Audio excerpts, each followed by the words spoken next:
సమయంలో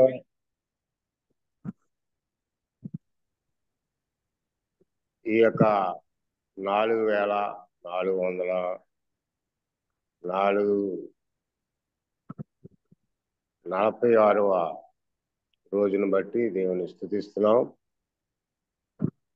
దేవుడిచ్చినటువంటి పనిని సక్రమంగా జరిగిస్తున్నటువంటి దేవుని సేవకులు బర్నస్ పాస్ గారిని బట్టి దేవాతి దేవునికి వందనాలు తెలియజేస్తున్నాను. సమయంలో మరి ప్రార్థన చేసుకుందామండి. ప్రారంభ ప్రార్థన. దేవదాన అంకుల్ గారు ప్రార్థన చేస్తారు. అందరికీ వందనాలు. దేవుని మహాకృపను బట్టి ఉదయ కాలమున మనం అందరం చేరగలుగుతుంది. దేవునికి ఎంతో ఉందని ప్రార్థన చేసుకుంటాం. మహాపరిశుద్ధుడు అయిన మా పరలోకపు జనక, మీ ప్రియకుమారుడు మా రక్షకుడైన యేసుక్రీస్తు పరిశుద్ధ నామమున స్తోత్రం చెల్లిస్తున్నాను. ఆయన రాత్రంతా మమ్మల్ని కనికరించారు, కాపాడారు. ఉదయ కాలమున సజీవ లెక్కలు ఉంచి ఉదయముని మీ కృపలతో మమ్మల్ని నింపాలని, తృప్తిపరచాలని, అనుదిన ఉదయకాల వాక్య ధ్యానముల్లో ఉండాలని మీరు ఇష్టపడి 4446వ రోజుకు మమ్మల్ని నడిపించిన విధానాన్ని బట్టి నా తండ్రి, చేరి వచ్చిన ప్రతి ప్రియుని మీరు దీవించండి, ఆశీర్వదించండి. దైవజనులను, పెద్దలను, పరిచారకులను, పరిశుద్ధులను, సహోదర సహోదరులందరూ కూడా మీ కృపలో బలపరచండి. ఈ దినమున దాసులు టి పాల్ ప్రసాద్ గారిని మరి వాక్యం కొరకు సిద్ధపరిచి తీసుకొచ్చారు నాయన. అందరిని బట్టి వందనాలు. మరి నడిపించున్న దిద్దే యేసఫ్ గారిని బట్టి వందనాలు. అంత మాత్రమే కాకుండా నాయన ఈ యొక్క కూడికను మరి ప్రభు తండ్రి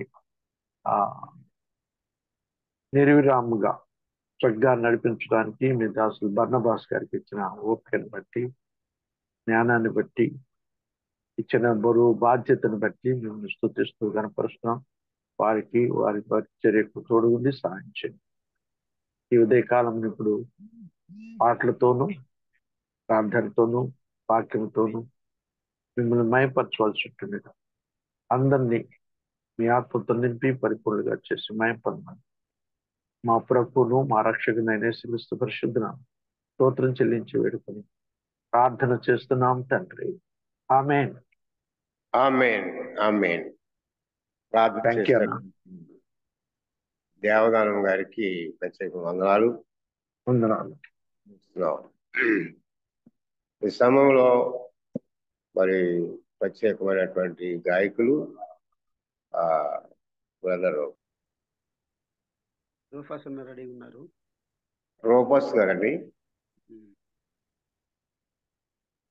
రూపస్ బ్రదర్ ప్రార్థించారు, ఒక పాట పాడతారు.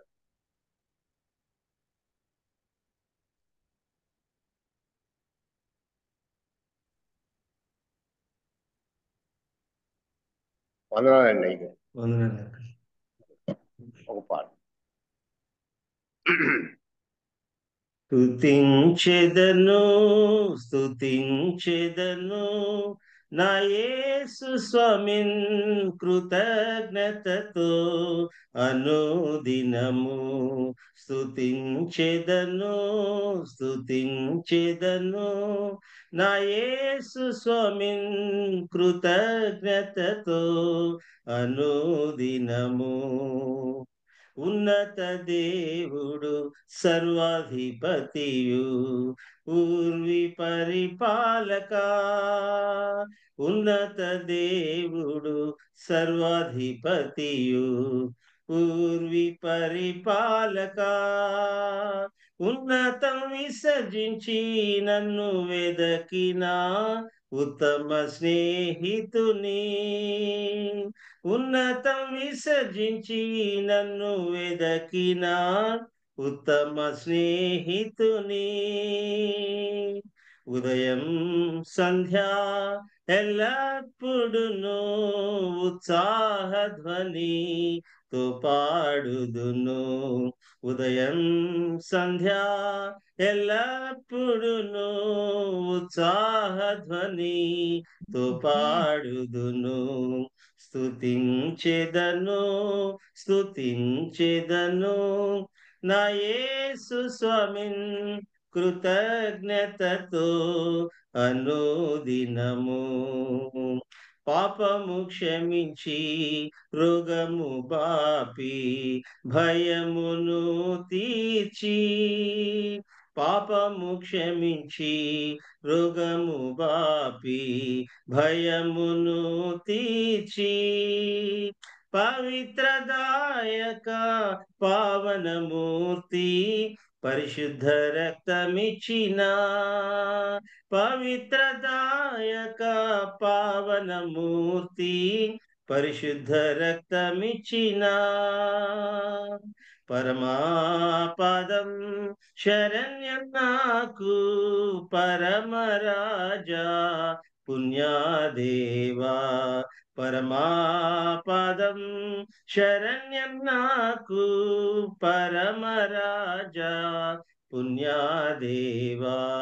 స్తుతించెదను స్తుతించెదను నా యేసు స్వామిన్ కృతజ్ఞతతో అనుదినము. స్తుతించెదను స్తుతించెదను నా యేసు స్వామిన్ కృతజ్ఞతతో అనుదినము.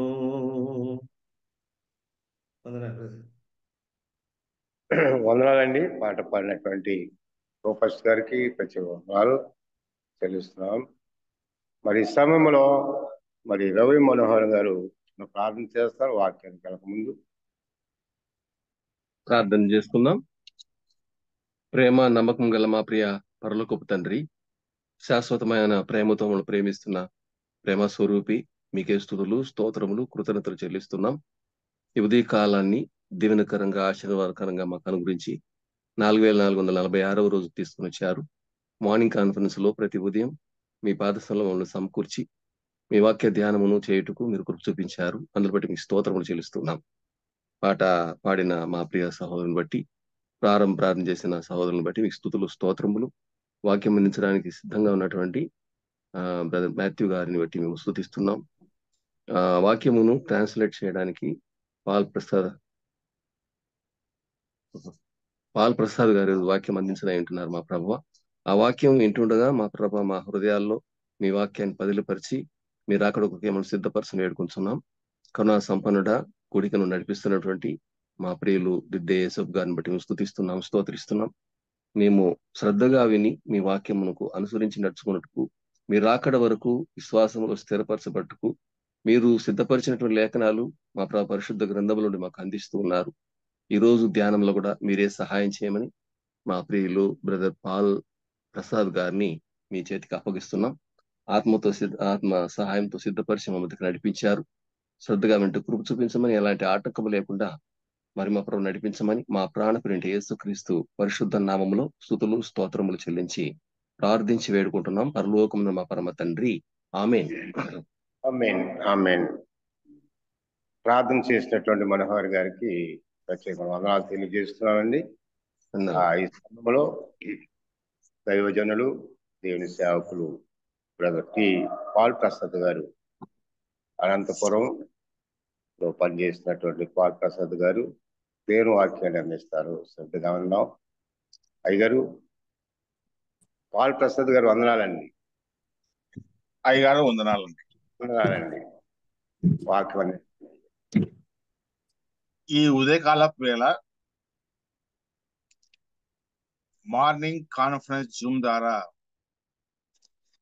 చేరవచ్చిన ప్రియులకు, సేవకులకు, సంఘ పెద్దలకు మరియు విశ్వాసులందరికీ మన రక్షకుడును ప్రభువైన యేసుక్రీస్తు నామములో శుభములు, వందనాలు తెలియజేస్తున్నాను. అందరికి వందనాలు. ముఖ్యంగా అతి ప్రాముఖ్యంగా వేకువనే ప్రభువుతో గడుపుట అనే విషయం చాలా ప్రాముఖ్యమైనది. భక్తులు అంటారు కదా, వేకువనే దేవుని వెదకెదను. కాలేబు చీకట్లో లేచాడు. భక్తులు కూడా వాక్యంలో చీకట్లో లేచి ప్రభుతో గడిపారు. యేసు ప్రభుల వారు కూడా ఇంకా చాలా చీకటి ఉన్నప్పుడే ఆయన ప్రార్థించుటకు అరణ్యానికి వెళ్ళాడు. మగ్దలేని మరియ కూడా చాలా చీకటి ఉన్నప్పుడే లేచి సమాధితో వెళ్ళింది. కాబట్టి వేకువనే లేచటలో ఆరోగ్యానికి చాలా మంచిదని కూడా వైద్యులు చెప్తున్నారు.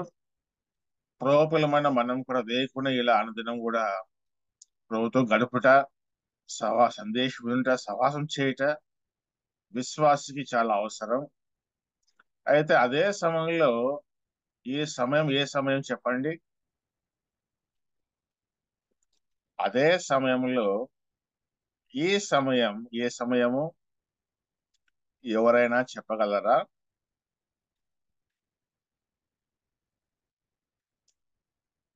ఎవరు లేరా? నాకేం మీ స్వరం వినపడలేదు. ప్రాతకాల సమయం. అలా అంటే చాలా మంది ఒప్పుకోరు. నిద్ర సమయం, ఇంకా తూగే సమయం. ఒకసారి ఒక కాన్ఫరెన్స్ లో నేను వాక్యం చెప్తూ ఉన్నాను. ఇప్పుడుగా చాలా కాలం 10 ఏళ్ల కిందట మాట. నేను ఎంత గట్టిగా చెప్తూ ఉన్నానో అంత గట్టిగా ఒకరు గురకలు పెడుతూ ఉన్నారు. ఆ గురకలు చివరికి వాక్యం ఆరంభం సమయం నుండి దాదాపుగా అంతం వరకు గురకలు నిపడుతున్నాయి. ఆ తర్వాత ఒక సోదరుడు వారిని కనుక్కొని తీసివేయడం జరిగింది. ఓసారి వివాహం జరుగుతుంది. పెళ్లి కుమారుడు వివాహ సందేశంలో నిద్రపోయాడు. తీరా రిజిస్టర్ గారు పైకి లేయండి అంటే పెళ్లి కుమార్తె పైకి లేచింది. పెళ్లి కుమారుడు నిద్రపోతున్నారు కూర్చొని. ఇదేంటయ్యా, నీ పెళ్లిలో వాక్యం చెప్పుకుంటే నిద్రపోతున్నావు అంటే ఆ పెళ్లి కుమారుడు ఏమన్నాడంటే, ఆదాంకు గాఢ నిద్రపోయింది లేదా, ఆదాం గాఢ నిద్రపోయాడు కదా, మరి నేను నిద్రపోతే తప్పేంటి అని అన్నాడు పెళ్లి కుమారుడు.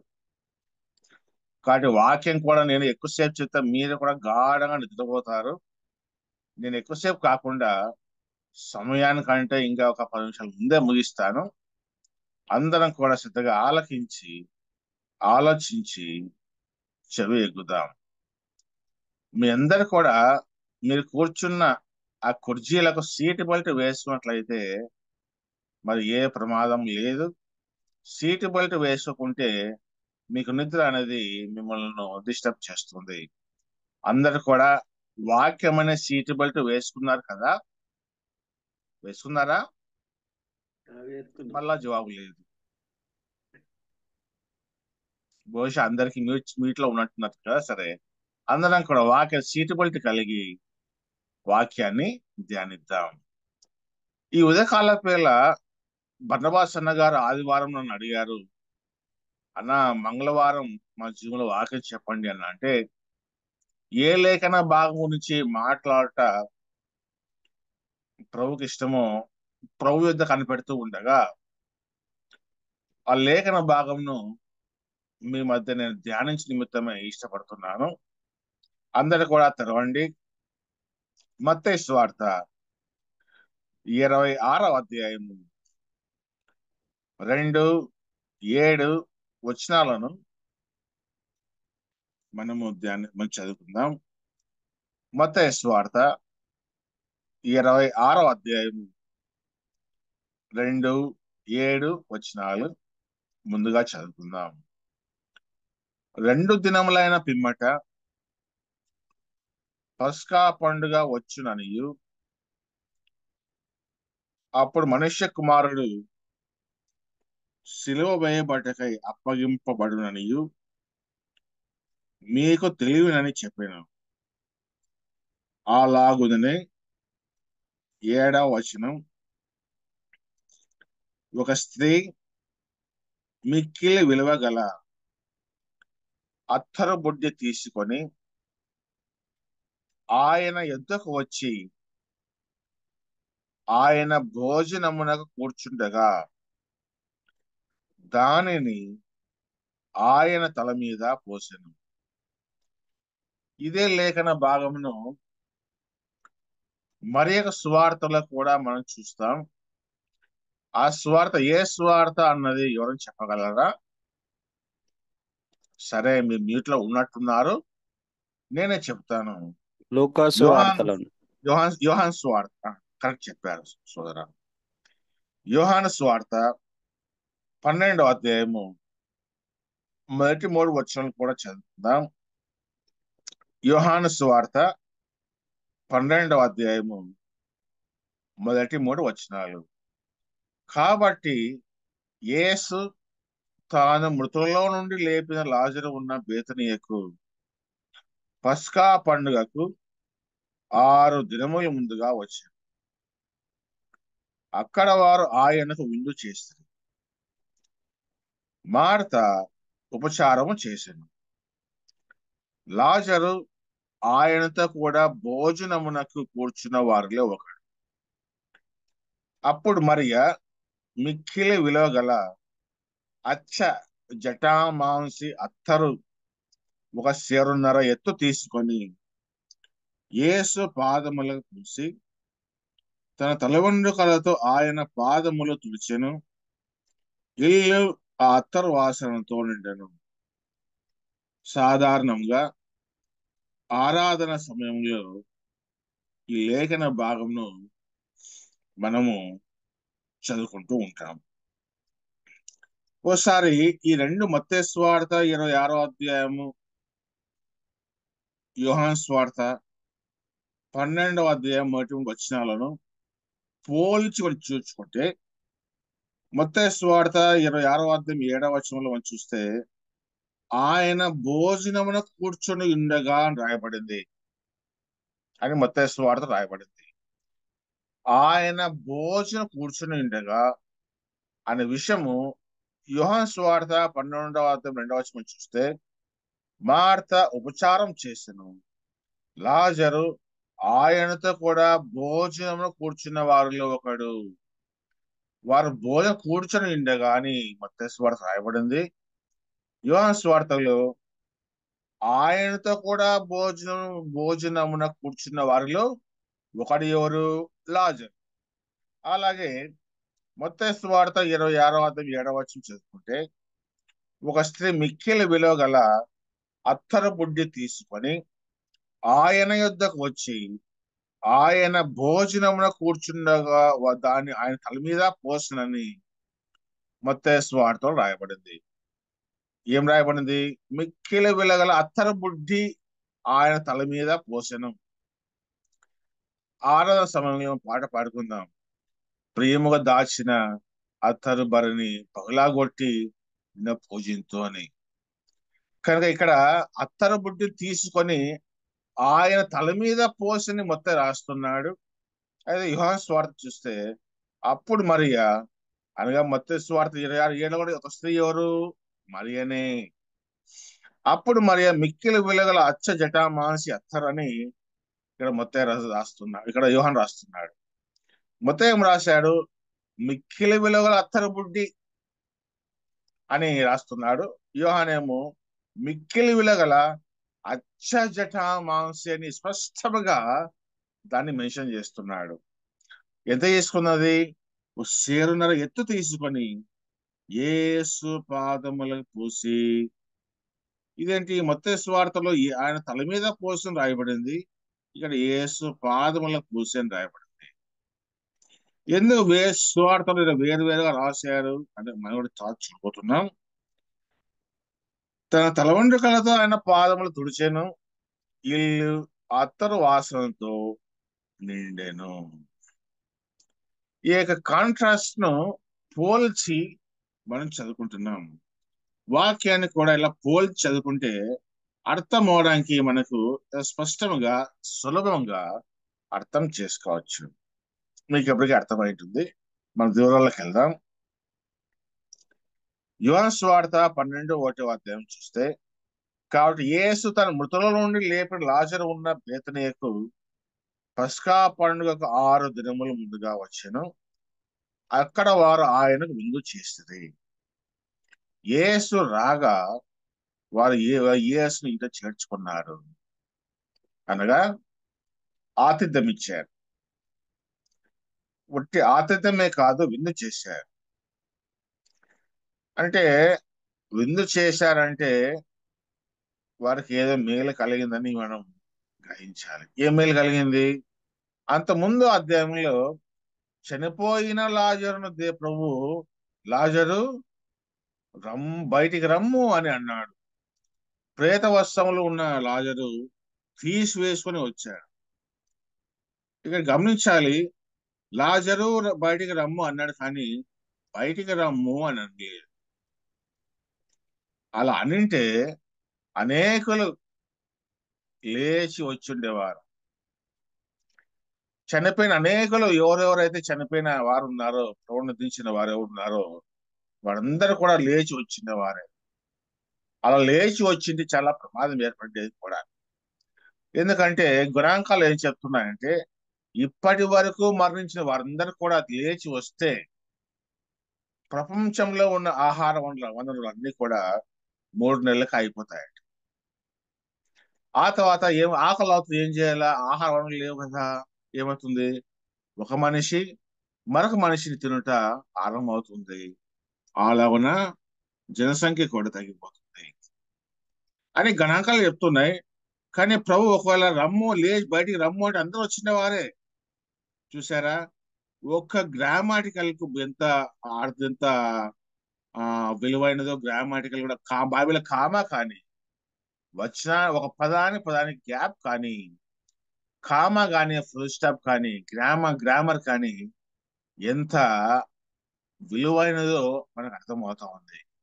ఒకవేళ ప్రభు లాజరు అనకుండా లేచి రమ్ము అంటే అందరూ లేచి వచ్చిన వారే. కాబట్టి బైబిల్ కూడా మనం ఉన్నట్టుగా కామా, ఫుల్ స్టాప్, గ్యాప్లతో సహా చదవాలి. లేకుంటే వేరే అర్థం, లేని అర్థాలు, లేని బోధలు, లేని డాక్టరీన్ సిద్ధాంతాలు కూడా వచ్చినట్టుగా మనం చూస్తున్నాం. మరి వాక్యం ఎలా చదవాలి? పదము గ్యాప్ ఉంటే గ్యాప్ గమనించాలి. కామా, ఫుల్ స్టాప్లు, అపాస్ట్రోఫీస్ కూడా చదవాలి. మరి ఆయనకు విందు చేసేది, వారు యేసును ఇంట చేర్చుకున్నారు, ఆతిథ్యం ఇచ్చారు. ఆతిథ్యం అనే అర్థం ఏంటంటే అతిథి, సత్కారము, మర్యాద. యేసు రాగా ఆయనకు అతిథి ఇచ్చారు, సత్కారం చేశారు, మర్యాదనిచ్చారు. చాలా మందికి ప్రభు అనగా, ఆయన సన్నిధి అనగా మర్యాద ఉండదు, ప్రేమ మక్కువ ఉండదు. మన సంఘాలు చూస్తూ ఉంటాం, ఆదివారములు ఒక్క చైర్ కూడా ఖాళీగా లేకుండా, ఒక కూర్చునే స్థలం కూడా ఖాళీ లేకుండా నిండిపోతాయి. కానీ అసలైన మధ్య వారంలే చాలా సగం కన్నా పైన స్థలాలు ఖాళీగా ఉంటాయి. ఎందుకు? ఆదివారం ఉన్న ప్రేమ బుధవారం వాక్య పఠనకు ఉండదు. ఆదివారం ఉన్న ప్రేమ విజ్ఞాపన కూడిక ఉండదు. ఆదివారం ఉన్న ప్రేమ సంపూర్ణ రాత్రి కూడికలు కనపడదు. కాబట్టి ఇవి చూస్తే అతిథి, సత్కారము, మర్యాద. ప్రభు అనగా వీరు ఎంత అతిథి చేశారో, ఇది సత్కరించారు, ఎంత మర్యాద చేశారు కదా. అదే ప్రకటన మనం చూస్తాం, నీ మొదటి ప్రేమ వీడితివి. ప్రభు నమ్మిన కొత్తలో, బాప్తిస్మ కొత్తలో నీ ప్రేమ ఎలా ఉంది, ఇప్పుడు ఎలా ఉంది అని మనం ప్రశ్నించుకుందాం. మరి యేసు ప్రభు వీరి ఇంటికి రాగా వీరి ఇంటి చేర్చుకున్నారు. కానీ మన ప్రియప్పుడు ఎక్కడ ఉండగొడుతున్నాడు? ప్రకటన గ్రంథము 3:20 చూస్తే, ఎవడైనా నా స్వరం విని తలుపు తీసి ఎడలా నేను అతనితో యుద్ధకు వచ్చి అతనితో నేను నాతో కూడా అతను భోజనం చేయదుమని అని కోరుకుంటున్నాడు. ప్రభువు నీ హృదయమైన ఇంట్లో ఉండాలని కోరుతున్నాడు. ఎందుకని హృదయంలో కోరుతున్నాడు? మోషే కాలంలో ప్రత్యక్ష గుడారం ఉంది. సొలొమోన్ దేవాలయాన్ని కట్టాడు. ఆ దేవాలయము నెబుకద్నెజరు పడగొట్టాడు, అగ్ని చేత కాల్చివేయబడింది. మరలా యెహోషువ జెరుబ్బాబెలు నాయకత్వంలో మాదీయ పారసీక సామ్రాజ్యం ప్రపంచ పరిపాలనకు వచ్చినప్పుడు వారు సమూహం యెరూషలేముకి వచ్చి మందిరాన్ని కట్టారు. ఆ తర్వాత కొన్ని ఏళ్ల తర్వాత ఎజ్రా నాయకత్వంలో మరికొద్ది మంది చెర నుంచి వచ్చి మందిరాన్ని అలంకరించారు. ఆ తర్వాత మరొక సమూహము నెహెమ్యా నాయకత్వంలో యెరూషలేముకి వచ్చి ప్రాకారాన్ని కట్టారు. ఆ తర్వాత దాదాపుగా 500 సంవత్సరం తర్వాత మహాహేరోదు రాజు దేవాలయాన్ని బాగు చేస్తారు. ఎందుకు? ప్రభు మీద మక్కువ ఉండి కాదు, మక్కువ ఉన్నట్టుగా నటించి ఆ యొక్క ప్రభు పిల్లలకు హాని చేటుకై ఇలా చేశాడని చేతితో రాయబడింది. అందుకే ఈ దేవాలయం కట్టడం 416 సంవత్సరాలు కట్టితే నీ 3 దినంలో పడగొట్టి లేపుదువా అని వారు యేసుతో అన్నారు. యేసు అన్నది శరీరం దేవాలయం గురించి మాట్లాడుతూ అంటే 3 దినం పడగొట్టి అంటే శిలలో మరణించి పాతి పెట్టబడి 3వ దినమున తిరిగి లేస్తారని ప్రభు అంటున్నాడు. ఈ శరీరం దేవాలయం గురించి ఇప్పుడు అంటూ ఉంటే వారేమో ఈ దేవాలయాన్ని 416 ఏళ్ళు కట్టితే నీ 3 దినంలో లేపదు అని మాట్లాడుతున్నారు. ఆ తర్వాత యేసు ఉన్నాడు, ఈ దేవాలయము రాయి మీద రాయి లేకుండా పడివేయబడుతుందని చెప్పిన 33.5 ఏళ్ల తర్వాత రోమీలు వచ్చి, ఎందుకంటే వీళ్ళు సుంకం కట్టడం మానేస్తారు, రోమీలు వచ్చి మందిరాన్ని పడగొట్టగా టెరెంటియస్ కేఫా అనే అతను మందిరాన్ని పునాదులతో సహా పాడు చేస్తాడు. అనేకులు చనిపోయారు, చంపబడ్డారు, అనేకులు శిల వేయబడ్డారు, అనేక ఇతర కారణాల చేత చనిపోయారు. ఈలా దేవాలయం రాయి మీద రాయి లేకుండా అయిపోయింది. ఇప్పుడు ఏ మందిరం ఉంది, ఏ దేవాలయం ఉంది? దేవాలయం కాదు, ఇప్పుడు ఆత్మీయ మందిరం, ప్రార్థన మందిరం. అపోస్తల కార్యములు 2వ అధ్యాయంలో పెంతెకోస్తు దినమున సంఘం ఆరంభించబడింది. అది ఆత్మీయ మందిరం. అది అపోస్తల కార్యం ప్రభు అంటాడు, హస్తకృతములైన ఆలయంలో ఆయన నివసింపడు. ఆయన ఉండాల్సిన ఇక్కడ కట్టడాలు ఉన్నాడు. ఆయన ఎక్కుంటాడు, ఇదిగో తలుపునంత తడుచు ఉన్నాడు. ఏ తలుపు ఇది? హృదయమైన తలుపు. ఒక మ్యూజియంలో ఒకసారి ఒక చిత్రం పలువురిని ఆకర్షించింది. ఆ చిత్రం ఏంటంటే యేసు ప్రభు హృదయం ఒక ద్వారం తడుతూ ఉన్నాడు. అయితే ఆ ద్వారానికి గడి బయట హ్యాండిల్ లేదు. ఒకడు గారు ఏంటి చాలాసేపు తడుతున్నాను చిత్రీకరించారే, మరి ఏంటి తలుపు తీసి లోపలికి వెళ్ళిపోయే ఆప్షన్ దానికి లేదే అని అడిగారు. అయ్యా ప్రభు కూడా అంతే, ఆయన బలవంతంగా హృదయంలోకి వచ్చేవాడు కాదు. తలుపు తీస్తే లోని కొంచెం సవాస్ చేస్తా అంటున్నాడు, కానీ బలవంతంగా లోపలికి వస్తానని చెప్పటలేదు అని చెప్పారు. ఇదేంటి, మన ఇండ్లకైతే తలుపు తీసి లోపలికి వెళ్తామే, ఈ వాకిలికి ఏంటి లోపలి గడి లేదే? అప్పుడు ఆయన స్వార్థ విన్నాడు ఆ విధంగా మాట. కానీ తలుపు తడుచు ఉన్నాను. మన ప్రియ ప్రభు ఇప్పుడు ఏం చేస్తున్న, పాత కాలంలో శిక్షించేవాడు, ఇప్పుడు తలుపు తడుతూ ఉన్నాడు. ఎప్పుడు నుండి?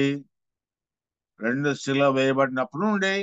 2 శిలువ వేయబడి తీసి 30 అయితే దాదాపు 2000 ఏళ్ల నుండి ఆయన హృదయం దేవాలయం తడుతూ ఉన్నాడు. హృదయం చేర్చుకుంటే హృదయం ఉండి సవాసం చేయటకు ఆయన ఇష్టపడుతున్నాడు. ఆ తర్వాత అపోస్తల కార్యములు రోమా పత్రిక 10 ప్రకారం క్షమించండి, అపోస్తల కార్యం 10:22 పేతురు వారికి ఆతిథ్యం ఇచ్చటం మనం చూస్తాం. అలాగే అపోస్తల కార్యములు 28:7 పొప్పిలు వారికి 3 దినములు ఆతిథ్యం ఇచ్చటం మనం చూస్తాం. రోమీలకు రాసిన పత్రిక 12:13 ఆతిథ్యము ఇచ్చుండి అని రాయబడింది. రోమీలకు రాసిన పత్రిక 16:23 పౌలులకు యావత్ సంఘం ఆతిథ్యం ఇచ్చుట మనం చూస్తాం. గాయు 3 యోహాను పత్రికలో ఆతిథ్యం ఎలా ఇచ్చాడంటే, వారు ప్రాంతం వెళ్ళిన తర్వాత ప్రియుడా, వారు పరదేశులైనను సహోదరులుగా ఉన్న వారికి నీవు చేసినదెల్లా విశ్వాసికి తగినట్టుగా చేయుచూ ఉన్నావని యోహాను రాస్తున్నాడు. ఆతిథ్యం ఎలా చేయాలి? విశ్వాసికి తగినట్టుగా చేయాలి. నీ విశ్వాసం అయితే విశ్వాసికి తగినట్టుగానే చేయాలి. చాలా మంది ఆతిథ్యం ఇవ్వడానికి ఇష్టపడరు. భక్తులు సంగమునకు వస్తే ఆతిథ్యం మీద ఇష్టపడరు. భక్తుని పూట ఇంటికి ఆతిథ్యం తీసుకెళ్ళటం విందు చేయడం కూడా ఇష్టపడే దినంలో మనం ఉంటున్నాం. ఆదివ సంఘంలో అయితే పోటీకి వచ్చేవారు, మా ఇంట్లో ఉండండి. నేను కూడా భక్తులు వస్తే మా ఇంట్లో ఆతిథ్యం మనం ఎలా నేర్చుకున్నామంటే, మేము చిన్నప్పటి నుంచి చూస్తున్నాం. మా తల్లిదండ్రులు భక్తులు వస్తే మా ఇంట్లోనే వారి ఆతిథ్యం ఇచ్చి మా అమ్మ నాన్న అన్న పరిచయం చేసేవారు. వారు చేసే పరిచయం కళ్ళారా చూసి నేను మా అన్నయ్యలు కూడా నేర్చుకున్నాను. కాబట్టి పరిచయం చేయట ధన్యకరమని వాక్యములు మనం చూస్తాము. అంత మాత్రమే కాదు, ఇక్కడ హెబ్రీయులకు రాసిన పత్రిక 13:2లో ఆతిథ్యం చేయ మరొకడి దాని వలన కొందరు ఎదగకయే దేవదూతలకు ఆతిథ్యం చేసేది. దేవదూతల ఆతిథ్యం ఎవరు చేశారు? ఆది కాండంలో 3 మనుషులు అబ్రాహాము ఇంటికి వచ్చారు. వారిలో ప్రభువైన యెహోవా ఒకరు, 2 దేవతలు వచ్చారు. అప్పుడు అబ్రాహాము పరిగెత్తుకొని పోయి శారాతో పోయి 3 మాణికల మెత్తని పిండి, గట్టి పిండి కాదు, పొరుగులున్న పిండి కాదు, పాత పిండి కాదు, ఏం పిండి? 3 మాణికల మెత్తని పిండి. 3 వచ్చారు, 3 మాణికలు మెత్తని పిండి అంటే ఫైన్ పిండి, మంచి పిండి. కొందరు ఒకసారి ఏమంటే, మా నాన్నగారు ఒకసారి నాతో అన్నారు, వారి అధికారి గారు చాలా కాలం కింద అనంతూరుకు వచ్చారట. రాగా చాలా మంది డిఎల మీద ఎస్సీల మీద కోపడ్డారట. కోపడితే టిఫిన్ ఏర్పాటు చేయండి అంటే ఆ అధికారులు అనుకుంటారంట, వీడు మన మీద కోపడతాడని చెప్పి రోగులు తినే ఇడ్లీ, గవర్నమెంట్ హాస్పిటల్ బయట అమ్ముతారు అంత ఊర్లో, ఇడ్లీ బండి మీద రోగులు తినే ఇడ్లీ. వీడికి రోగులు తినే ఇడ్లీ పెట్టారు, మన మీద కోపడతాడా అని ఆ ఇడ్లీ పెట్టారు. కానీ యేసు వీరేం చేశారు? 3 మాణికల మెత్తని ఫైన్ పిండి. దేవజ ఇంటికి రాగా మనకు లేకున్నా పర్వాలేదు, వారు మంచిది పెడితే మనకు ప్రభు దీవిస్తాడు.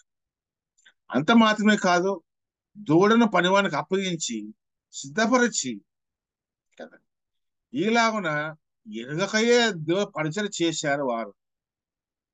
మనకు కూడా అబ్రహం శారల వల్లే ఆతిథ్యం ఇచ్చుట మరొక ప్రోపిలకు ఆతిథ్యం ఇచ్చుట మనకు దీవెనకరం. మన యొక్క సబ్జెక్ట్ వెళ్దాం. యోహాను సువార్త 12:2లో మార్త ఉపచారం చేశాను.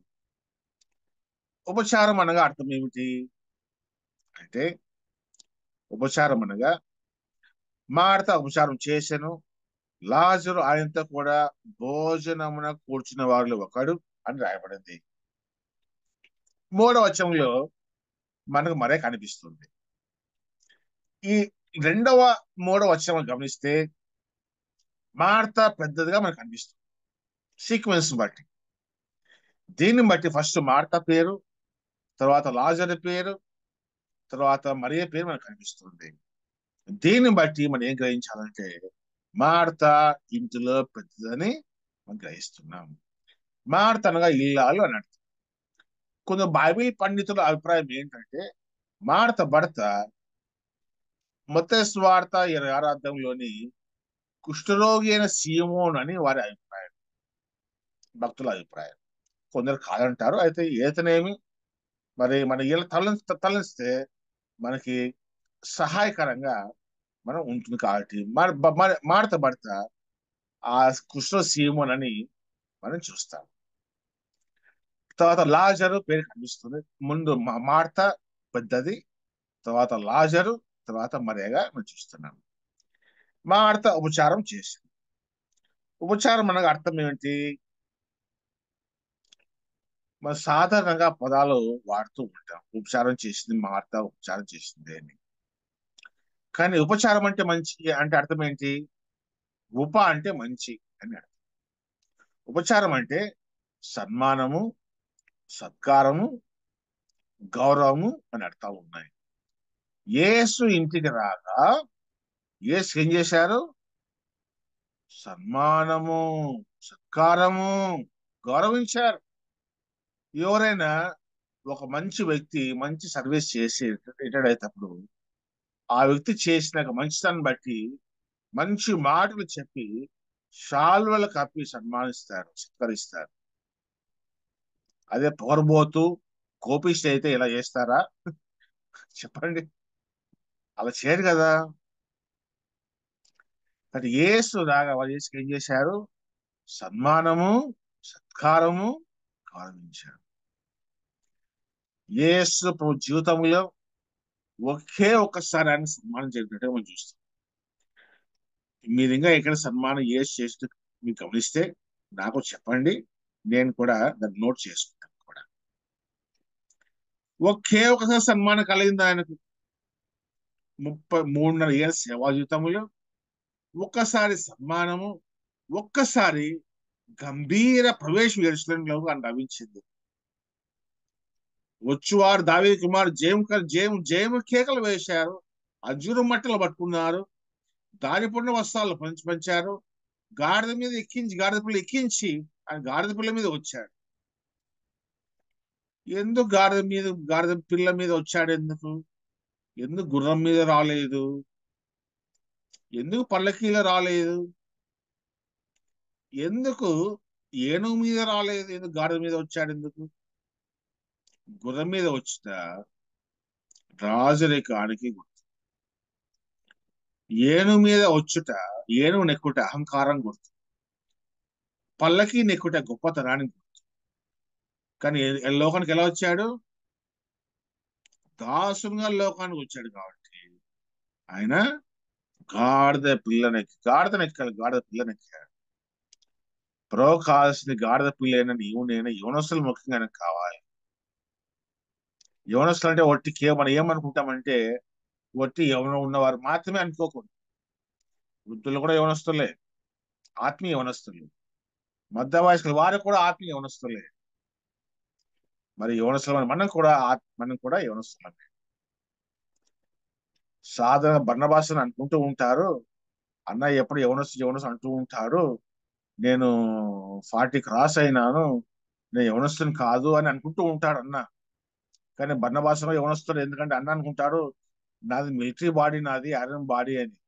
ఏది ఏమైనా అన్న కూడా యవనస్తుడే. ఏం బర్నబాస్? రైట్. మార్త ఉపచారం చేసింది. యేసు తన జీవితంలో కుమారు మాత్రమే సన్మానం లభించింది. మిగతా 3.5 ఏళ్ళు ఎన్నడూ కూడా జీవితం అంతా 3 ఏళ్ళంతా కూడా ఆయనకి నిందలు, అవమానాలు, ఆటంకాల మధ్య ఆయన సేవ సాగి. దీని సేవా జీవితంలో సన్మానం కన్నా నిందలు ఎక్కువ ఉంటాయని గ్రహించాలి. విశ్వాస జీవితంలో కూడా అంతే.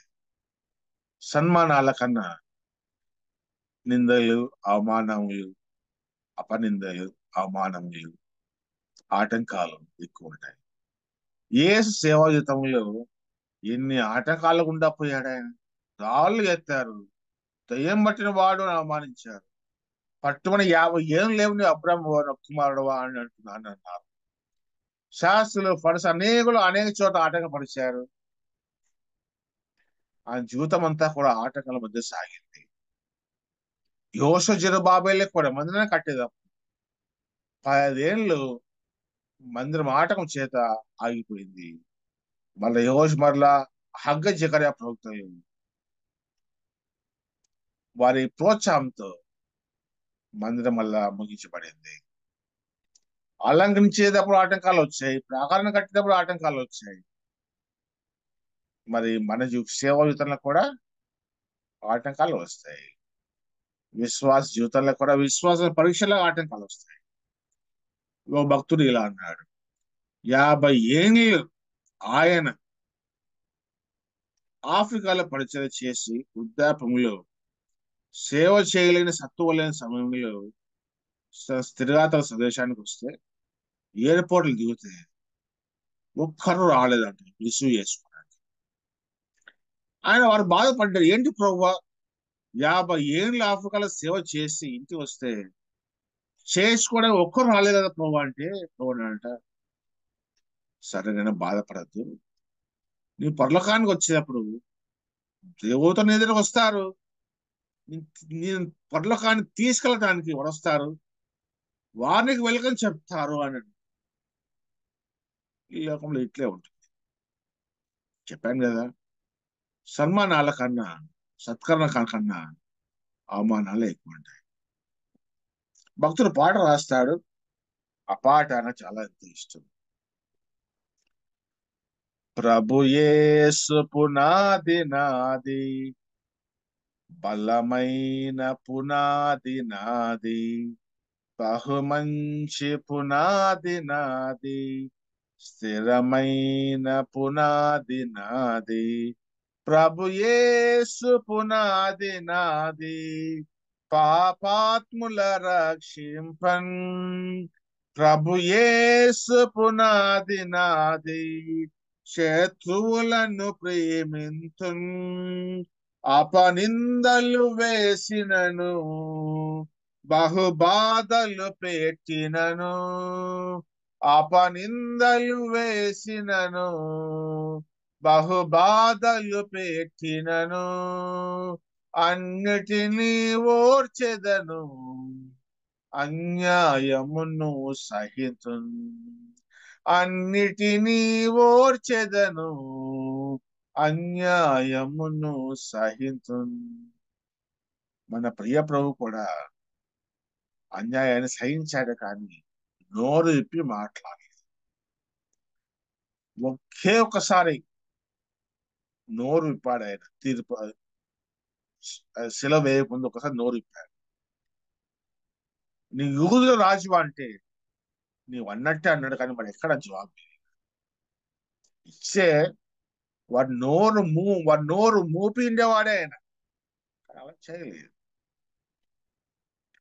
మన కూడా ప్రభు ఎలా సహించుకున్నాడు, ఈ నిందలు అవమానాలు కూడా సహిస్తే సేవయుతం పరులకు ప్రభు మనం బహుమానం ఇస్తాడు.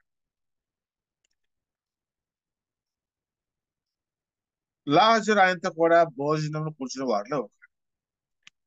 లాజరు ఏస్తవాడు సవాస కూర్చున్నాడు అని అంటారు, చాలా కూర్చుని నిజమే.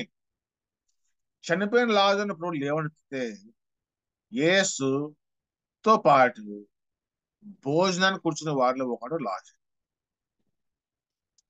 మార్త ఉపచారం చేసింది, నా తమ్మునికి ప్రభువా నువ్వు మేలు చేసా ప్రభు అని చెప్పి ఉపచారం చేసింది.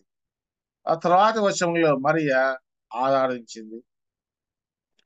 నిజానికి ఇవన్నీ ఎవరు చేయాలి? మార్త చేయాలనా, మరియా చేయాలనా, లాజరు చేయాలనా? ఎవరు చేయాలి? ముఖ్యంగా లాజరు చేయాలి. ఎందుకు? చనిపోయిన లాజరును, కుళ్ళు వాసన పడుతున్న లాజరును తిరిగి లేపితే లాజరు కృతజ్ఞత ఉంది కాబట్టి కూర్చున్నాడు, భోజనం కూర్చున్న సవాసన కూర్చున్న మంచిదే. కృతజ్ఞత ఉంటే క్రియల్లో రూపంలో చూపించాలి కదా. ఏంటి బ్రదర్, కృతజ్ఞత ఉంటే చాలదా, మళ్ళీ క్రియలు చూపించాలని మీరు అనవచ్చు. చదవండి కీర్తనలు 103వ అధ్యాయం 1 వచనం చదువుతున్నాం. నా ప్రాణమా యెహోవాను సన్నతించు, నా అంతరంగమునున్న సమస్తమా ఆయన పరిశుద్ధ నామమును సన్నతించుము. నా ప్రాణమా యెహోవాను సన్నతించుము, ఆయన చేసిన ఉపకారములో దేనిని మరొకము. ఇప్పుడు చెప్పండి, కృతజ్ఞత ఉంటే ఎలా చూపించాలి, ఎలా ఉండాలి? క్రియలలో చూపించాలని భక్తుడు రాస్తున్నాడు. లాజరు కృతజ్ఞత ఉంది, అయితే క్రియలో చూపించాడా?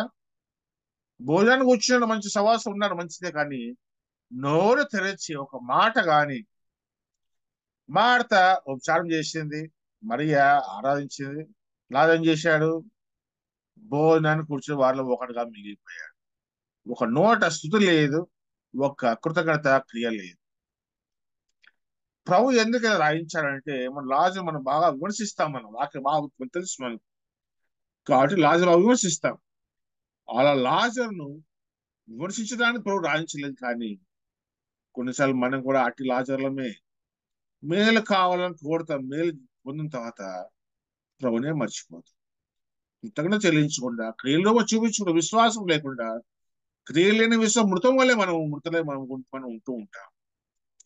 కాబట్టి బైబిల్లో ప్రభు ఒక లోపం రాయించాడంటే, ప్రసంగాలు చేసి విమర్శించడం కాదు, మనం అలా ఉన్నామో లేదా పరీక్షించుకోవడానికి, అర్థం చూసుకోవడానికి ప్రభు కొంత లోపల బాబిలో రాయించాడు.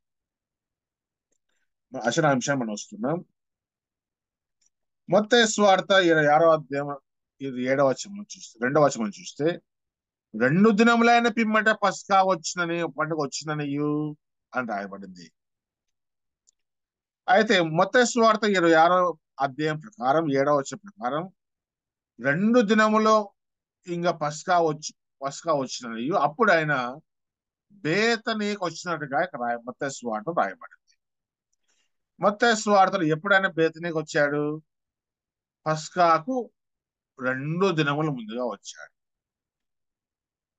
యోహాను సువార్త 12:1లో పస్కా పండుగకు 6 దినముల ముందుగా వచ్చాను, బేతనీకి వచ్చాడు. కొందరు ఏమంటున్నారంటే, యోహాను సువార్త 12:1 ప్రకారం పస్కా పండుగ శుక్రవారం అంటే 6 దినాల ముందుగా అంటే శనివారం ఈ బేతనీకి వచ్చాడని చెప్తున్నారు. మత్తయి సువార్త 26:7 వచనం ప్రకారంగా పస్కా పండుగకు 2 దినాల ముందుగా అంటే శుక్రవారం 2 దినాల ముందుగా అంటే బుధవారం, మంగళవారం వచ్చాడు అని అంటున్నారు. అంటే శనివారం బేతనీకి వచ్చాడని యోహాను సువార్త చెప్తుంది, మంగళవారం ఆయన బేతనీకి వచ్చాడని మత్తయి సువార్తలో రాయబడింది కదా. కాబట్టి ఈ 2 వేరు, 2 ఒకటి కాదు అని అనేవారు ఉన్నారు. మరి కొందరు ఏమంటే, ఈ 2 వేరు కాదు, 2 ఒకటే అనే వారు కూడా ఉన్నారు. 2 ఒకటే అయితే ఎలా ఒకటే అవుతుంది? 2 వేరు అంటే ఎందుకు వేరు కాదో మనం చూద్దాం, వాక్యంలో మనం చూద్దాం. యోహాను సువార్త 12:1లో పస్కా పండుగ 6 దినముల ముందుగా వచ్చానని రాయబడింది. పస్కా పండుగ ఎప్పుడు? పస్కా పండుగ రోజున యేసు శిలువలో బలయ్యాడు, శుక్రవారం బలయ్యాడు. బైబిల్లో శుక్రవారం సెలవు ఇవ్వబడాడు ఎక్కడ ఉందా? మార్కు సువార్తలో ఏముందంటే, ఆ దినము సిద్ధపరచు దినము, అనగా విశ్రాంతి దినమునకు పూర్వ దినము రాయబడేది. ఎప్పుడు విశ్రాంతి దినము? శనివారం. శనివారం పూర్వదినం ఎప్పుడు? శుక్రవారం. కాబట్టి శుక్రవారం సెలవు ఇవ్వబడ్డాడని స్పష్టంగా బైబిల్లో రాయబడింది. కొందరు గురువారం అంటారు, కొందరు బుధవారం అంటారు, ఏదైనా 3 దినాల తర్వాత రాయబడింది కదా అని అంటారు. బైబిల్ స్పష్టంగా శుక్రవారం సెలవు రాయబడింది. సరే, పస్కా పండుగకు 6 దినాల ముందుగా అంటే ఎప్పుడు వచ్చాడు? శుక్రవారం పస్కా పండుగ అయితే 6 దినాల ముందుగా ఎప్పుడు లెక్కించండి. శుక్రవారం పస్కా అయితే 6 దినాల ముందుగా అంటే గురువారం, బుధవారం, మంగళవారం, సోమవారం, ఆదివారం, శనివారం. పస్కా పండుగకు 6 దినాల ముందుగా అంటే శనివారమే బేతనీకి వచ్చినట్టుగా ఇక రాయబడింది అని యోహాను సువార్త 12:1 రాయబడింది. అర్థమైంది కదా? పస్కా పండుగ 6 దినాల ముందుగా అంటే గురువారం, బుధవారం, మంగళవారం, సోమవారం, ఆదివారం, శనివారం. యోహాను సువార్త 12వ అధ్యాయం 1వ వచనం బట్టి శనివారమే ఆయన బేతనీకి వచ్చాడు. మత్తయి సువార్త 26వ అధ్యాయం చూస్తే 2 దినములైన పిమ్మట పస్కా వచ్చినప్పుడు బేతనీకి వచ్చినట్టు రాయబడింది. 2 దినములు అంటే ఎప్పుడు? గురువారం, బుధవారం అంటే మంగళవారం బేతకి వచ్చినట్టుగా ఇక రాయబడింది అని అర్థం ఇస్తుంది కదా.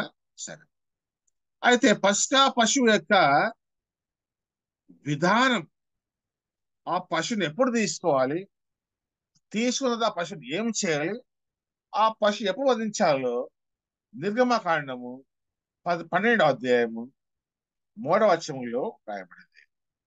నిర్గమకాండము 12వ అధ్యాయము 2, 3 వచనాలు. నెలలలో ఈ నెల మీకు మొదటిది, ఇది మీ సంవత్సరమునకు మొదటి నెల. మీరు ఇశ్రాయేలీయుల సర్వ సమాజముతో ఈ నెల దశమి నాడు తమ తమ కుటుంబముల లెక్క చొప్పున ఒక్కొక్కడు గొర్రెపిల్లనైనను మేకపిల్లనైనను, అనగా ప్రతి ఇంటికి ఒక గొర్రె పిల్ల గాని మేక పిల్ల గాని తీసుకునే వాళ్ళని రాయబడింది. ఎప్పుడు తీసుకోవాలి? దశమి నాడు, అంటే మార్చి ఏప్రిల్లో వారి నెల స్టార్ట్, అబీబ్ నెల స్టార్ట్ అవుతుంది, ఫస్ట్ నెల వాళ్ళది. ఆ అబీబ్ నెలలో దశమి నాడున పశువుని తీసుకోవాలి, పస్కా పశువుని తీసుకోవాలి. పస్కా పశువును ఆదివారంన యెరూషలేము సంతలో తీసుకోవాలంటే యెరూషలేముకి ఎప్పుడు రావాలా చెప్పండి? ఆదివారంన పస్కా పశువును యెరూషలేము సంతలో తీసుకోవాలంటే యెరూషలేముకి ఎప్పుడు రావాలా? శనివారమే రావాలా కదా. ఆదివారం నా పస్కా సంతలో తీసుకోవాలంటే శనివారం యెరూషలేముకి రెడీ సిద్ధంగా ఉండాలి. శనివారమున 6 దినం ముందుగా వచ్చిందని యోహాను సువార్త రాయబడింది. కాబట్టి శనివారం పస్కా పశువు దశమి నాడు పస్కా పశువు తీసుకోవాలి. తీసుకుని ఏం చేయాలి? అది నిర్గమకాండ 12:7 చూడండి. నిర్గమకాండ 12:7. ఈ నెల 14వ దినం వరకు మీరు దాన్ని ఉంచుకునే వాళ్ళను. 10వ దినం పశువుని తీసుకోవాలి. పశువుని తీసుకొని 14 దినం వరకు, అంటే 4 దినంలో ఆ పశువును పరీక్షించాలి. మనం కూడా ఆదివారం ప్రియపుణ్ణి ఆరాధిస్తామంటే ఏం చేస్తాం? ప్రతివాడు పరీక్షించుకొని ఆరాధించాలని వాక్యం రాయబడింది కదా. మన ప్రియ ప్రభు కూడా సోమవారం నుండి గురువారం వరకు 4 దినములైన పరీక్షించబడ్డాడు. దశమి నాడు 10వ దినమున పశువుని తీసుకోవాలి, ఆదివారం పశువు తీసుకోవాలి మార్కెట్లో. సోమవారం నుండి గురువారం వరకు ఆ పశువును పరీక్షించాలి. ఇశ్రాయేలీయులు ఆ పశువుకు నల్లని మచ్చ ఉన్నా, నల్లని వెంట్రుక ఉన్నా దాన్ని బలి ఇవ్వరు. ఏ లోపం లేని పశువుని తీసుకుని బలి ఇస్తారు. ఈ లోపం ఉండకూడదు దాంట్లో. మన ప్రియ ప్రభులో కూడా ఏ లోపాలు లేవు. ఆయన పిల్లల మనలో కూడా ఏ లోపాలు ఉండవు.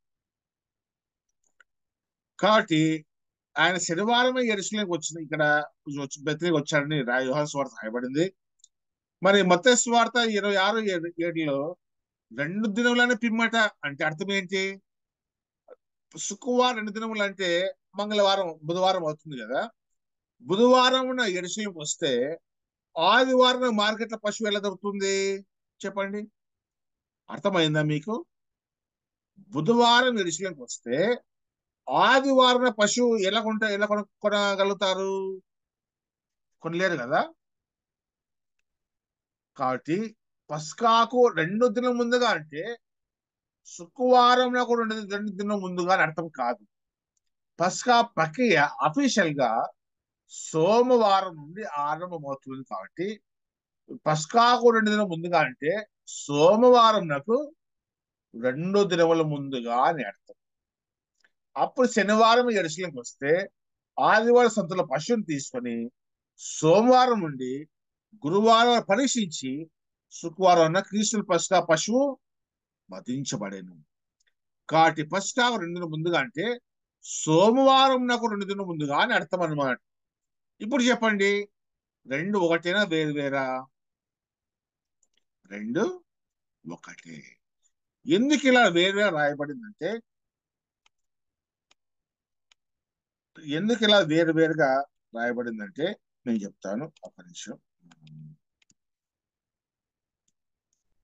60% మత్తయి సువార్త యోహాను సువార్తలో రాయబడింది. 50% యోహాను సువార్త మత్తయి సువార్తలో రాయబడింది. కాబట్టి సువార్తలు చదువుకున్నప్పుడు ఒకే సువార్త కాక అన్ని సువార్తలు మనం కలిపి చదువుకోవాలి. అప్పుడే మనకు ఏ విషయం అనేది మనకు అర్థమవుతుంది. ఇంకా 4 minutes ఉంది, నేను ముగిస్తాను.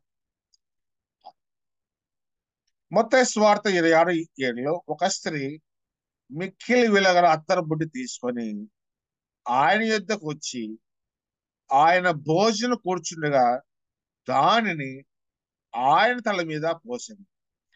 ఇక్కడ ఆయన తల మీద పోసిన రాయబడింది. యోహాను సువార్త 12:3 అప్పుడు మరియ మిక్కిలి విలువ అచ్చ జటామాంసి అత్తరు.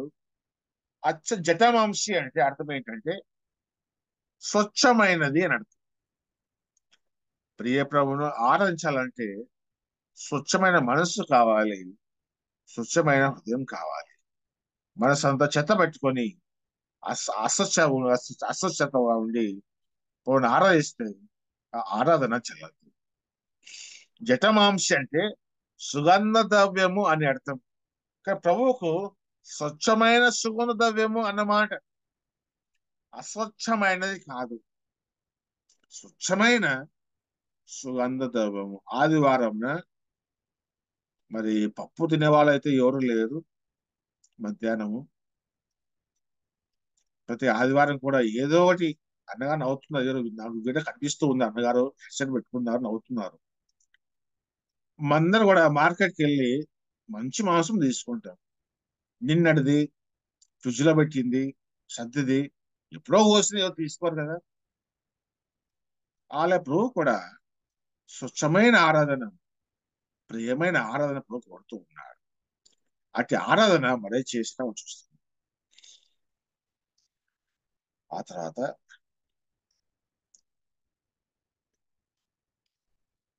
మరియ ఒక స్త్రీ మిక్కిలి విలువగల అత్తరుబడి తీసుకొని ఆయన యుద్ధకు వచ్చి ఆయన భోజనం కూర్చుండగా దానిని ఆయన తల మీద పోసాను. ఈ అత్తరు ఎందుకు 300 దేనారములు అమ్మి బీదలకు ఇవ్వలేదని అన్నాడు ఒకడు. ఎందుకు ఇలా అన్నాడంటే ఒక 300 దేనారములు అంటే ఒక పౌండ్ విలువ.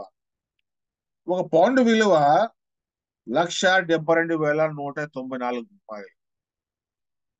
పౌండ్ విలువ. ఒక దేనారం అంటే ఒక దినం కూలి.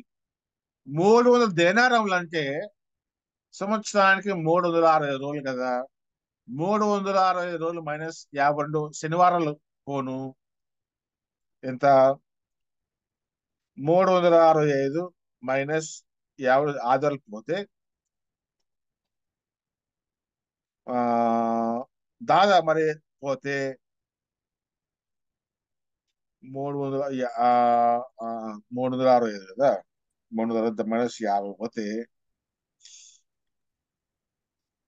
అది సరిపోదు, ఇంకా ఎక్స్ట్రా కావాల్సి. కాబట్టి ఒకవేళ 2 సంవత్సరాలు కూలి మరి ఎత్తిపెట్టి సగం వీరి ఆహారానికి సగం దీనికి ఎత్తిపెట్టింటే కూడా అప్పుడు 730 రోజులు అవుతుంది.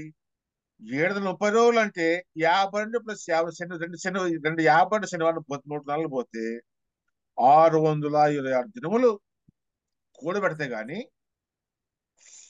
ఆ యొక్క 3 దేనాలతో తను కొనలేదు. బీదవారు అయితే 626 దినములు అంటే దాదాపున 2 సంవత్సరాలు. మరి యొక్క ఆరాధన సిద్ధపాటు 2 సంవత్సరాల పైనే అన్నమాట. దీన్ని బట్టి మనం కూడా ఎంత ఎక్కువ సిద్ధపడితే ఆ ఆరాధన ప్రభుకు అంత ప్రియముగా ఉంటుంది. అప్పుడప్పుడు వచనం చదివి ఈ నుంచి మీద నుంచి ఒక థాట్ డౌన్లోడ్ చేసి చెప్పడం కాదు, ప్రభుకి ఇష్టమైంది కాదు. ప్రభు అంటున్నాడు, మీరు తెలియని దాన్ని ఆరాధిస్తున్నారు, మేము తెలిసిన దాన్ని ఆరాధిస్తున్నాం ప్రభు అంటున్నాడు.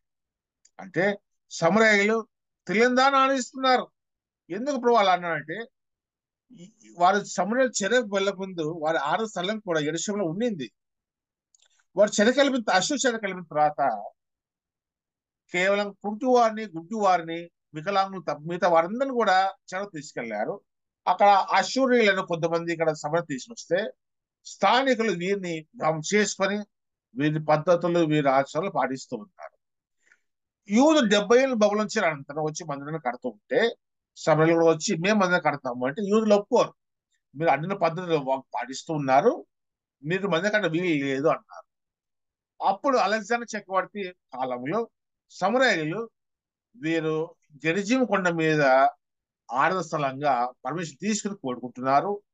వీరు యూదుల బైబిల్లో పాతమ గ్రంథాలు ఒకటి ఉంటే వీరి బైబిల్లో ఆది కాండం నుంచి దిద్దుబడి కాడ పెట్టుకొని మెస్సియా 110 సంవత్సరాల తర్వాత అంటే 1110 సంవత్సరాలతో వచ్చి మా సత్యాన్ని బోధిస్తాడని చెప్పబడ్డారు. వీళ్ళు బోధించబడ్డారు. అందుకని సమరస్య అంటుంది మెస్సియా వచ్చిన రోజును అంటుంది. కానీ చేస్తూ ప్రభు చెప్తున్నాడు, మీరు తెలియని దాన్ని ఆరాధిస్తున్నారు, మేము తెలిసిన ఆరాధిస్తున్నాము. ప్రభు గట్టి ఆరాధన కావాలి, ఆత్మతోను సత్యముతోను ఆరాధించవలెను, అంతేగాని వాయిద్యాలు కాదు, మరి ఊగడ డాన్సులు కాదు. ఆరాధన అంటే అర్థం ఏంటంటే వర్షిప్ అనే పదము 2 పదముల కలయిక. WEORD, వీర్ ప్లస్ స్కై. వీర్డ్ అంటే విలువైనది, స్కైప్ అంటే గంతు వేయడం. గంతు అంటే గంతులు వేయడం కాదు, నాటలు వేయడం కాదు. గంతు అంటే ప్రభువును విలువతో ఆరాధిస్తే, గంతు అంటే మనస్సు సంతోషంతో పొంగిపోవట అని అర్థం. ఇక్కడ ఆరాధన అంటే విలువైన ఆరాధన, ఆత్మ సత్యంతో ఆరాధిస్తే మనస్సు సంతోషించేత పొంగిపోవట. ఇదే నిజమైన ఆరాధన. ఇట్టి ఆరాధన తండ్రి కోరుతూ ఉన్నాడు. మరి మనం చేసే ఆరాధన ఎలా ఉందో, కుళ్ళిపోయిన మాంసం మనం తీసుకో, మరి మన సద్ది ఆలోచనలు, సద్ది తలంపులు, పోయిన వారు తలంపులు అందిస్తే, పోయిన వారు తలంపుతో సిద్ధవాడు ప్రభు ఆరాధిస్తే ఇప్పుడు ఆ సద్ది ఆరాధన ఒప్పుకుంటాడా? లేదు కదా. కాబట్టి ఆరాధన అంటే మరి వాళ్ళే 2 ఏళ్ళు పైన సిద్ధపాటు కలిగింది మరి అన్నమాట. అట్టి ఆరాధన మనకు కూడా ఎంతగా సిద్ధపడతామో ప్రభు అంతగా ఆనందిస్తాడు. ఆయనకు అంత కలుగుతుంది. మనం కూడా మరే వాళ్ళే మిక్కిలి విలువలు అత్యంత మానసి విలువ లేని ఆరాధన కాదు, కుళ్ళు ఆరాధన కాదు, మిక్కిలి విలువైన ఆరాధన. ప్రభు మిక్కిలి విలువైన వాడు. మన ఆరాధన కూడా ప్రభుకు మిక్కిలి విలువగా ఉంటూ అటు ఆరాధిస్తూ ప్రభును గణపరచుటకు ప్రభు కృప మనకు తోడైంటును గాక. Over organisers. నాకు అవకాశం ఇచ్చిన మరి మార్నింగ్ కాంగ్రెస్ పెద్దలందరికీ, సేవకులు, విశ్వాసాలు ప్రజలందరికీ వందనాలు తెలియజేస్తున్నాను. Over organisers.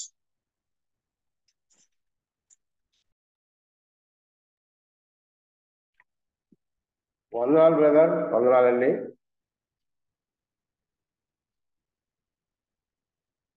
దేవుడు తన రాసు ద్వారా మనతో మాట్లాడినటువంటి వాక్యాన్ని బట్టి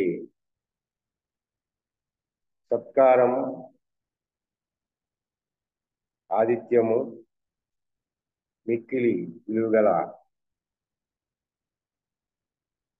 అస్తారం,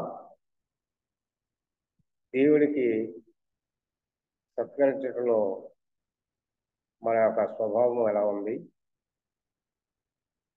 ఆదిత్యం ఇవ్వడంలో మనం స్వచ్ఛమైనటువంటి ఆరాధన, దేవుణ్ణి స్తుతించే ఆరాధన.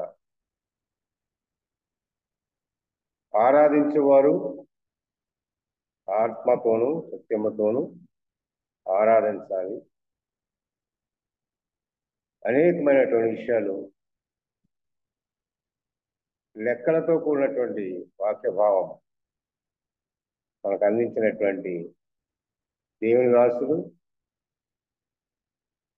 మరి పాల్ ప్రసాద్ గారికి ప్రత్యేకమైన వందనాలు తెలియజేస్తున్నామండి. ప్రభువాన్ని దీవించి ఆస్వాదించి బలపరచును గాక. ఈ సమయంలో వాక్యము ఫలించడానికి కొరకై మన పెద్దలు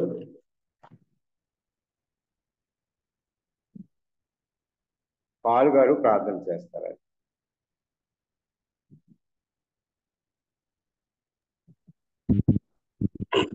అందరికీ వందనాలు. వందనాలండి. 4446వ దినానికి ఉదయకాలపు వాగ్దానంతో వచ్చిన వీళ్ళందరికీ అరుణోదయమనే లోపలికల దగ్గర ప్రార్థన చేసుకున్న ప్రేంగలైన జీవితంలో మా తండ్రి దాసుడినైన పాల్ ప్రసాద్ కుమారుడు దాసుడు మొదటిగా ప్రభు తండ్రి ప్రారంభంలోనే ప్రభు ఈ యొక్క జూమ్ యాప్ ద్వారా మాట్లాడినాడు.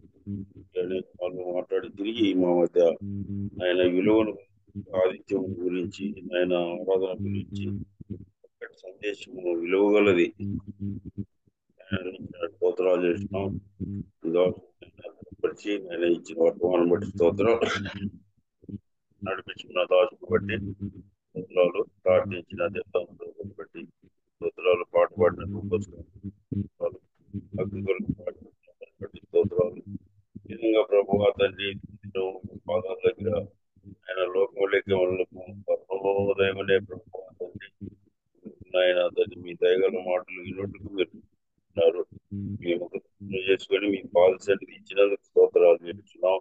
చేసిన పిల్లలు బట్టి స్తోత్రాలు ఆయన చేసిన ఈ జూమ్ తండ్రి వనవాసం బట్టి స్తోత్రాలు, దాసునికి దేశం బట్టి స్తోత్రాలు. ఆయన ఈ రోజు దాసుని ఏర్పాటు చేసుకోవాలి. మీ దయగల మాటలు అందించుకుని మీరు ఏర్పాటు చేసి స్తోత్రాలు చేస్తున్నాం. చక్కటి సందేశం అందించిన ప్రభావ దాసుని కుటుంబాన్ని ఆయన కుమార్తెను కుమారుడు తల్లి ఆయన తల్లి స్థానిక సంఘంలో దాసుని సేవకు సమర్పించుకొని ప్రభు అతన్ని సేవ చేసినట్టుగా ఆయన బలపరచండి. చేయడం దగ్గర నేను ప్రభు తండ్రి ప్రభు సంఘ బలపరచండి. నూతన నేను ఇంతవరకు చేసిన వీళ్ళందరినీ బట్టి తిరుగుతుండగా లోకమాలను వాడుకుంటా జీవించడం మీ కృప అనుగ్రహించమని మా రక్షకుడు మా విమోచకుడు సజీవుడైన యేసయ్య అతి శ్రేష్టమైన నామమున ప్రార్థించి వేడుకొంటున్నాం తండ్రి. ఆమేన్. ప్రార్థన చేసినటువంటి పౌరుల గారికి వందనాలు. అలాగే మంచి ప్రసంగము దేవుని వాక్యం అందించినటువంటి స్త్రీలు పాల్గొన్న గారికి వందనాలు. అలాగే మంచి పాట పాడినటువంటి గారికి, అలాగే ప్రార్థన మొదటి ప్రార్థన చేసినటువంటి దేవరాజు గారికి వందనాలు. అలాగే గట్టి మనోహర్ వందనాలు తెలుస్తున్నటువంటి చిత్రం బట్టి అదే